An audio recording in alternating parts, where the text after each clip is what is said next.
محرم میں ہمیں شریعت نے کیا کرنے کا حکم دیا ہے، اسلام کیا کہتا ہے؟ پہلی بات، اسلام یہ کہتا ہے کہ محرم میں روزے رکھنا دوسرے مہینوں کی نسبت زیادہ ثواب ہے۔ رمضان کے بعد تو زیادہ سے زیادہ روزے رکھیں، اور اسپیشلی 10 محرم کا روزہ 1 سال کے گناہوں کا کفارہ ہے، یہ اور زیادہ ثواب ہے۔ دوسرا کام، محرم میں گناہ دوسرے مہینوں کی نسبت زیادہ، اس کی قباحت زیادہ بڑھ جاتی ہے، یہ ایک محرم کی فضیلت ہے اسلام میں۔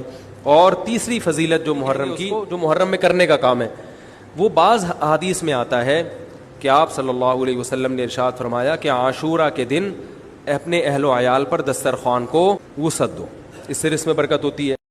کربلا میں ہمیں مسلمانوں کے 2 چہرے نظر آئے ہیں، کیونکہ کربلا میں حسین کو قتل کرنے والے یہودی نہیں تھے، عیسائی نہیں تھے، کلمہ وہ بھی پڑھتے تھے، قاری قرآن وہ بھی تھے، حافظان قرآن وہ بھی تھے۔ تو پھر آج کیسے پتا چلے کہ وہ حسین والے کون سے ہیں اور یزید والے کون سے ہیں؟ اللہ نے قرآن میں بتا دیا، جب ابراہیم کو آگ میں پھینکا جا رہا تھا، ایک چھوٹا سا پرندہ منہ میں پانی کا قطرہ لے کے اس دہکتی ہوئی آگ کے اوپر آ رہا تھا، باقی پرندوں نے رستہ روک کے پوچھا کہاں جا رہا ہے؟ اسے کہا وہ جو سامنے آگ لگی ہے اسے بجھانے جا رہا ہو۔ پرندوں نے دیکھ کے کہا وہ میلوں میں لگی ہوئی آگ ہے، سالوں کی اکٹھی کی ہوئی جنگل کی لکڑیاں ہیں، تیرے قطرے سے آگ بجھنی نہیں۔ پرندے نے کہا پتہ مجھے بھی ہے کہ ایک قطرے سے آگ نہیں بجھے گی، لیکن پھر بھی میں قطرے کو آگ میں پھینک کے اللہ کو گواہ بناؤں گا کہ میرا تعلق ابراہیم سے تھا، نمرودیوں سے نہیں تھا۔